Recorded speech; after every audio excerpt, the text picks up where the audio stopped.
Hello, everyone. Welcome back to another live stream. I wanted to give you a follow-up following my live stream yesterday about the recent developments in Israel and the occupied territories. So if you are not aware, a couple of days ago, Israel killed 10 Palestinians in Jenin in the occupied West Bank. And that was followed by retaliation by Palestinian gunmen, and he killed 7 Israelis yesterday.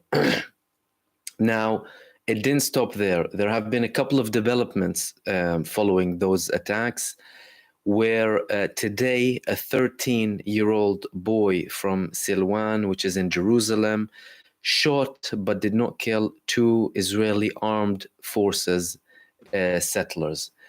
He was apparently detained. They didn't give too much information about him, but that was one attack. There was another supposedly attempted attack on settlers and another attempted shooting in the West Bank. The protests in Israel that were supposed to take place earlier on, they did take place against what the government has hoped for, basically, where they wanted whatever they're doing in terms of escalation with the Palestinians to reduce the tension and turmoil in Israel and lure basically the protesters to tone it down a little bit. That did not happen. So lots of Israelis took the streets and they protested against the new Israeli government measures to take over the judicial system in Israel and basically almost turn it into a complete authoritarian state. So following the attacks as well, Israeli government took a couple of new measures that are quite important that I wanted to share with you.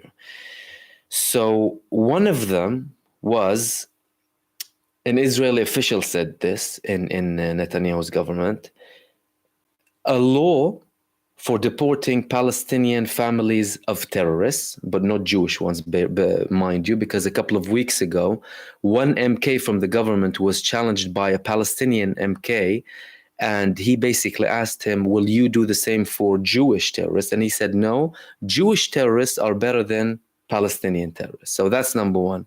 Number two, immediate sealing of terrorist houses. So punishment, capital punishment. So if you do something, I'll penalize your family. Number three, arresting family members and friends of terrorists. They already do that, so I'm not sure why they said that again.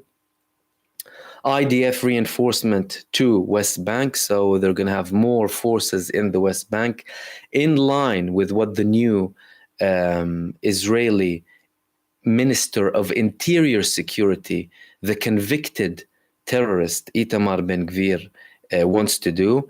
And fifth, and most importantly, and this may increase tension a lot, is approving more gun licenses for civilians. Now, why is that going to be very dangerous?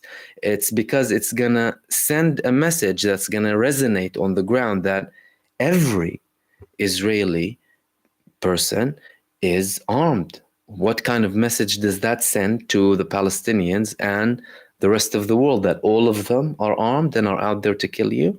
Secondly, would you not allow Palestinians to carry weapons to defend themselves as well?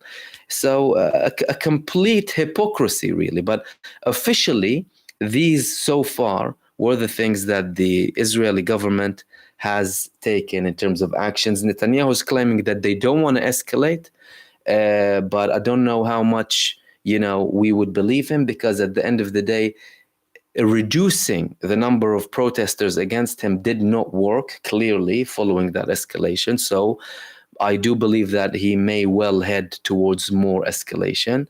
The Palestinian resistance movements, on the other hand, said that they're ready, steady.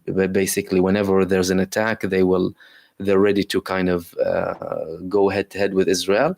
But it hasn't reached that stage. But on the ground, there has been a lot of tension, especially in East Jerusalem.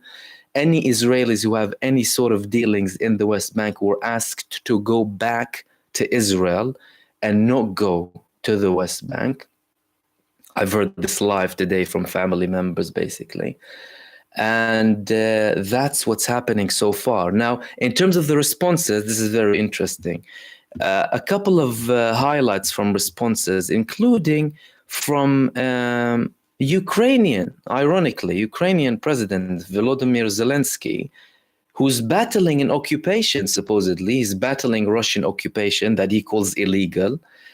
He did not mention any occupation where Israel was killing people a couple of days ago and for the last 70 years. But he tweeted basically that we share Israel's pain after the terrorist attacks in Jerusalem. Amongst the victims is a Ukrainian woman. Sincere condolences to the victims' families. The crimes were cynically committed on the International Holocaust Remembrance Day. Terror must have no place in today's world, neither in Israel nor in Ukraine. Where was your hypocrite face when Israel was killing people 24/7? More than 30 people, 32 people so far this year from the beginning of January in the West Bank. Where is your hypocrite face when it comes to these killings? Or do you become blind? It's like we have some sort of an epidemic whenever there's an escalation and the term Israel and Palestine comes to the headlines. I call it hypocrisitis. You know, you have bronchiolitis where your eyes go red and you can't see properly. Hypocrisitis starts to spread massively, and these people start to show their faces. A second person who already, by the way, proved himself to be a massive hypocrite, and we spoke about it so many times previously, Jordan Peterson. He hasn't said anything in a while now, apart from his Zionist colleagues in the Daily Wire. He retweeted 7 were killed on Holocaust Remembrance Day in a terrorist attack in Jerusalem during prayers in a synagogue. Palestinians in the West Bank and Gaza celebrated by holding rallies and passing out treats. That's because probably those celebrations were recorded and not the other celebrations. Secondly, this happened just one day as a retaliation for, and that's not to justify killing of any innocent civilians, by the way. No one get me wrong here. But did you not see what happened the day before? And why are you silent, you hypocrite, you massive hypocrite? These people, especially people in power and people who have following, they're the most dangerous people because they legitimize what's happening. This guy was calling for the forming of this government by bringing people to his podcast and showing them as if they're somehow peace seekers. This grand master of a hypocrite. On the other hand, you had a couple of reasonable people, especially from the Jewish community and Jewish groups. Neturei Karta, a Jewish Orthodox group. Yesterday, while Israeli regime committed Jenin massacre, they also arrested a third member of the Neturei Karta. By the way, before I continue, Neturei Karta members went to Jenin to show solidarity. Not before this latest escalation, Israeli forces immediately imprison them. You don't hear about that. And the Israeli government isn't called anti-Semitic for imprisoning religious Jews whenever they show some sort of solidarity with Palestinians. They also arrested a third member of Neturei Karta who stood in solidarity with the suffering people in Jenin. Together, quote, together we'll always stand with the oppressed against the oppressor.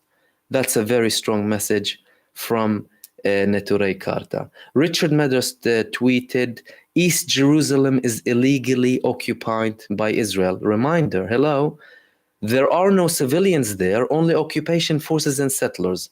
International law gives Palestinians the right to liberate their homeland, a concept media only grasp regarding Ukraine. Very true. Where was the shock at Israel's massacre in Jenin yesterday?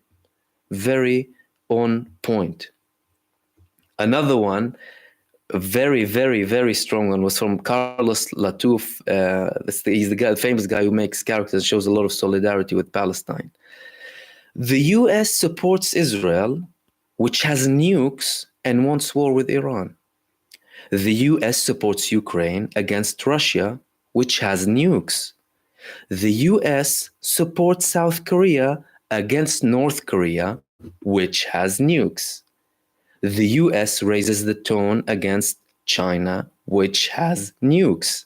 The US is a risk to the world, obviously, very clear. And it's a very good mention, by the way, that they're the ones who are actually increasing the tension and raising the tension bar all across the world, not just there. That was basically on the side of basically a few good responses that came up on Twitter from a couple of people who showed solidarity with the Palestinians in the Israeli protests that went on today, by the way. Some people were brave enough to raise Palestinian flags in defiance of the latest orders from the convicted terrorist Minister of Interior Security, Itamar Ben-Gvir, and they went ahead and raised Palestinian flags and showed solidarity. And they basically said that we also, we want freedom from the river to the sea. Obviously, that's not the mainstream. That was just a few of them, to be fair, because many, on the other hand, who are showing resistance to the current Israeli government legislations are fond Zionists who support the continuation and oppression of the Palestinian people. And when they talk about democracy and when they talk about that we don't want the government to go ahead with this, they only talk about it to keep their religious superiority and control over the Palestinian people, not more, not less. But some who are more left-leaning and take more fierce and straight stances for the Palestinian people do show solidarity, like this guy Khagai El-Ad, I think his name was. No, another guy basically showed a picture of an Israeli protester holding a Palestinian flag, even though, by the way, guys, in places like Haifa, for example, and in other locations where Israel witnessed a lot of protests, tens of thousands of people. In some of these protests, the police started brutally attacking people who were peacefully protesting. In Haifa, my native city, they basically started taking flags down from people, even though they were confronted by people with legal background, with lawyers, because there's always kind of people with the legal background in many of these protests to kind of show support and tell them what you have the right to do and what you do not have the right to do. So far, despite the fact that Netanyahu, and officially you're hearing that they don't want an escalation, all of the routes lead to an escalation because it's a provoked escalation. You must remember that. This was an intentional, deliberate act of aggression from the Israeli government, and to put it into perspective again, in and internationally recognized occupied lands. Now, obviously, there's the argument that the whole land is occupied, fine, but internationally, West Bank is occupied. So you have forces going into occupied land, killing people, going out. All of the world is shutting their mouths. They don't say anything. And then when something happens as a retaliation, everyone starts barking. All of the hypocrites start barking. They did that deliberately to take away from the focus on what the government is doing, to show some sort of unity. You even had the Israeli president, who basically holds a more symbolic kind of title, really, Herzog, saying that now is the time to show unity and solidarity. Unity and solidarity against the Palestinians. Do you understand how it works? It always goes against the Palestinians. Show unity, show solidarity, protect the government to maintain the Jewish superiority. So the Palestinians are getting prepared, especially resistance movements. The government, if they go ahead with a couple of more actions while it's that tense, it will most likely escalate further. And we'll see with the coming days what the days will bring. I can see I have a couple of live viewers, guys. If you have any questions or wanted to put an input before I finish this live stream, please do feel free. Before I check that if I missed anything that I wanted to share with you about today. Okay, yeah, there is one interesting thing that I wanted to share with you. If you want, you can still send anything in the live chat. But one thing that I wanted to share with you is this. The person who killed 7 Israelis and wounded more, his name was Khairi Alqam. Khairi Alqam, his grandfather was called Khairi Alqam, and he's named after his grandfather. His grandfather was killed by a Jewish terrorist 25 years ago. And apparently the Israelis haven't found them because they mysteriously don't find Jewish terrorists. I don't know how. It's really strange. They always find Palestinian terrorists, and they kill them, by the way. They trial execution immediately. But Jewish terrorists, they managed to sneak in Israel. So this guy is named after his grandfather, who was killed 25 years ago alongside a couple of other people. He was basically killed with Khalil Ibrahim, a guy called Khalil Ibrahim, and 5 people were wounded, and another guy called Osama Batcha that was within the same period, and there was a suspected Jewish terrorist who committed all of that. But this guy was killed in that period, and this kid was named after his grandfather. How ironic is that? And I always state this, it's a vicious cycle. Don't think it will end by a specific event, and don't think it starts with one specific event. History did not start yesterday. Adam said, I'm here and listening. Hello, Adam, how are you? History didn't start yesterday.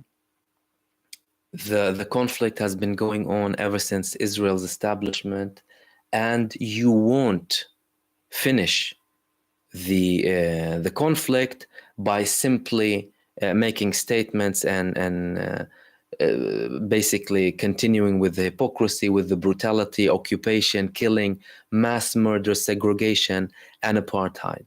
If you want a complete and total solution, you need to find a core solution for the Palestinians as well. And that's about it, guys. I can see that you don't have a lot of questions. Thank you very much for anyone who was tuning in live. This will be also posted on the live section in my channel. And by the way, if you guys have missed anything, make sure that your notification buttons are on, because if you don't have them on, you won't see anything. You might just have a couple of browse feature suggestions, but if you want to see all of the videos, especially the ones that go live, you need to put the notifications on, because I usually, even though this live session was a very last minute live session, but I thought it would be very helpful to put it out, especially due to the recent developments and the potential of a very serious escalation soon. So make sure you have them on to see everything that I'm posting lately, and I might have more frequent live sessions following the recent developments. Again, guys, thank you very much for tuning in, and I hope you have a very calm, relaxing evening. Enjoy the rest of your weekend, and I will see you soon in another video in the next couple of days. Take care, guys.